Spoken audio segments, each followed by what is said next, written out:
Most of us understand that when powerful institutions do something in secret, that they have knowledge of something that most of the population does not. And that is the case with the Saudi central bank and gold. We'll talk about it in this video as we explore.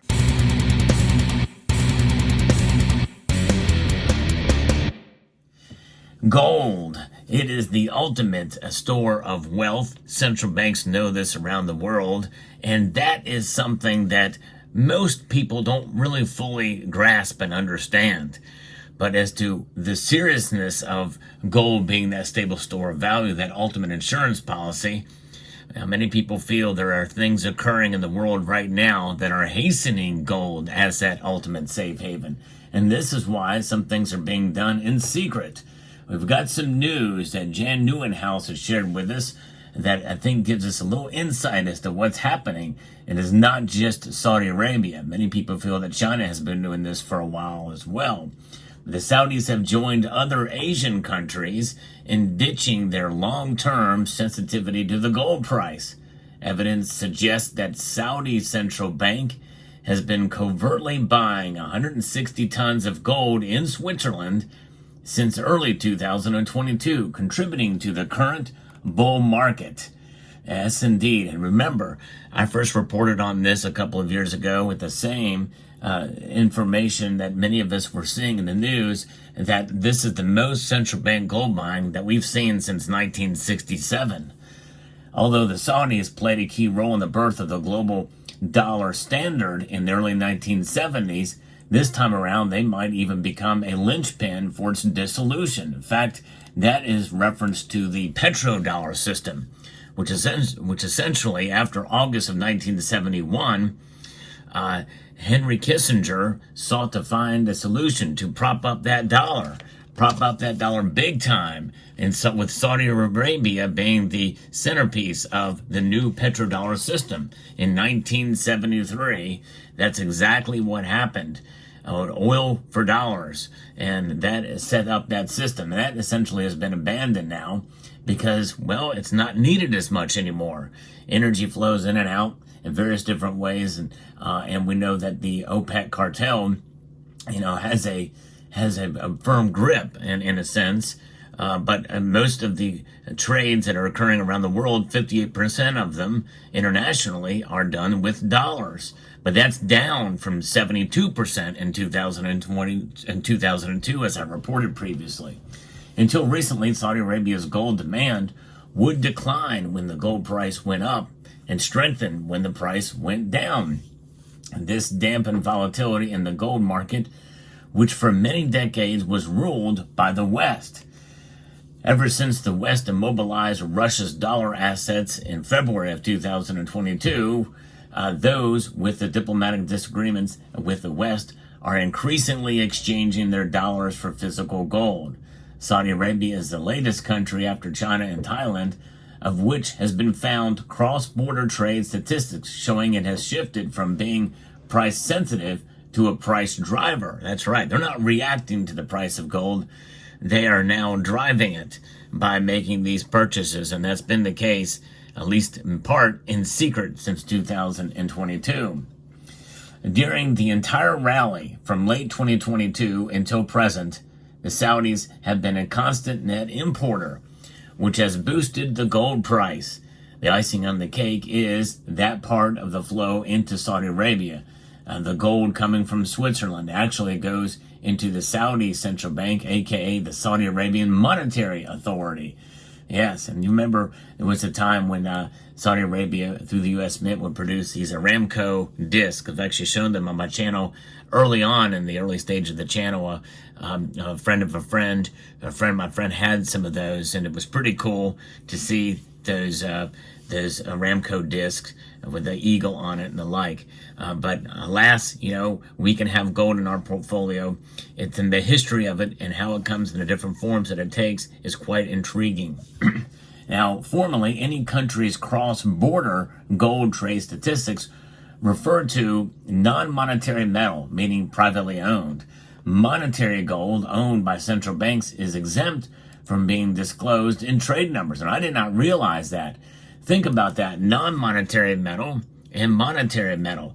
This just goes to show you that gold is indeed money. It is active money, not just commodity money, although one could make that our argument for sure as it being traded between central banks. Active money right now. Now, non-monetary gold crossing the Chinese border is often a shipment heading for the vaults of the People's Bank of China. So that does happen through other means. And for sure, among industry insiders, SAMA is known for having an accelerated secret gold purchases since 2022. And again, that's the Saudi Arabian Monetary Authority. By comparing the World Gold Council's estimate of total central bank buying based off of the research in the field to what central banks report to have brought to the International Monetary Fund, there can be a conclusion that unreported purchases went through the roof starting in 2022. People familiar with the matter, but also who prefer to stay anonymous, said that this is largely due to the People's Bank of China and to a lesser extent, the SAMA. That's the first clue that we have, because gold exchange traded funds hardly exist in Saudi Arabia. Yes, and people have to understand that ETFs are merely exposure to the price of gold. They are not gold themselves. If they were, then there wouldn't be this derivative market that extends. And even as such, really, if you don't own it, you don't hold it. If you don't hold it, you don't own it. You can estimate that SAMA purchases by comparing net imports to local consumer demand. Not coincidentally, net imports began to consistently outpace consumer demand in the second quarter of 2022, right after the Ukraine war started. SAMA, the Saudi Arabian Monetary Authority, was and really still is in a hurry to get its hands on physical gold, understandably so. A source once said that central banks often buy gold in Switzerland and London and have bullion banks pack and ship the gold to wherever the central banks want. This way it shows up in cross-border trade data because the bullion banks have to deal with customs. But Switzerland has pinpointed as ground zero for secret gold purchases. Switzerland being a very, neutral nation. They kind of deal with gold, and they have a really long, steep history with gold. And much of it is controversial, for sure. To find out if the Monetary Authority of Saudi Arabia shops for gold in the Swiss Alps, the author here, Jan, has subtracted Saudi consumer demand from its net imports and compared the outcome, the gold imported but not sold to consumers, to gross exports from Switzerland to Saudi Arabia. And then there shows a very strong match since the second quarter of 2022, which confirms that the Saudi Arabian Monetary Authority has quietly been buying gold in Switzerland. Yes, indeed. And the data will show that. It's intriguing to see. Now, the data suggests that the Saudi Arabian Monetary Authority bought approximately 160 tons. That's a huge amount of gold in recent years, and was also likely buying in 2015, all the way back that far in Switzerland. How much it holds in total is unknown, partially because Saudi gold trade data only starts in 2015. We know, all of us know, that Saudi Arabia has been holding and buying gold since way before 2015. No question about that. What happened before that is up for grabs. And neither the author knows how much additional gold SAMA might be buying elsewhere. One thing is for certain, Saudi Arabia owns much more gold than it wants the world to believe. The last time the Saudi Central Bank updated its official gold reserves was in February of 2008. Yeah, when it conveyed to hold 332 tons, which was 180 tons more than in January of 2008. Obviously, the Monetary Authority didn't buy 180 tons in 1 month. That's right, it would be crazy to think that. Past and current data indicate Saudi Arabia's central bankers do not report changes to their gold holdings in a timely fashion. What will their next bulk update show? Just like the reported gold reserves of the People's Bank of China, the number put out by the Monetary Authority of Saudi Arabia is purely political. By hiding much more precious metal than the nation truly owns, the House of Saud avoids openly upsetting the United States. There's some of the motivating factors, and that's kind of what they don't want you to know, but what they do know.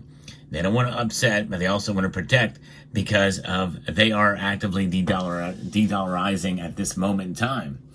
The evolution of countries in Asia storing more and more of their trade surpluses in gold, a time-tested, neutral, and sanction-proof reserve asset, is clear.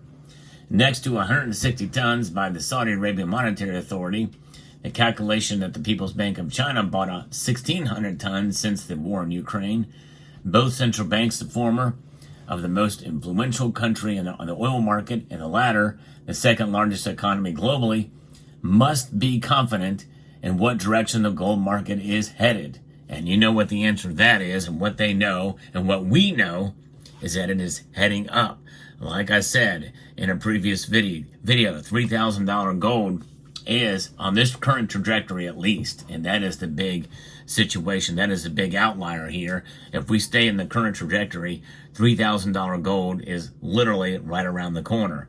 We're talking next year. We can see that happen easily, especially after what we're just finding out here about Saudi Arabia. And who knows what other nations are doing this. How the above ties into the concerned initiatives by Asian nations to bypass the U.S. dollar, well, that is something else that will continue to happen. And the dollar is weakening, and gold is strengthening. And that tells you most of everything you need to know.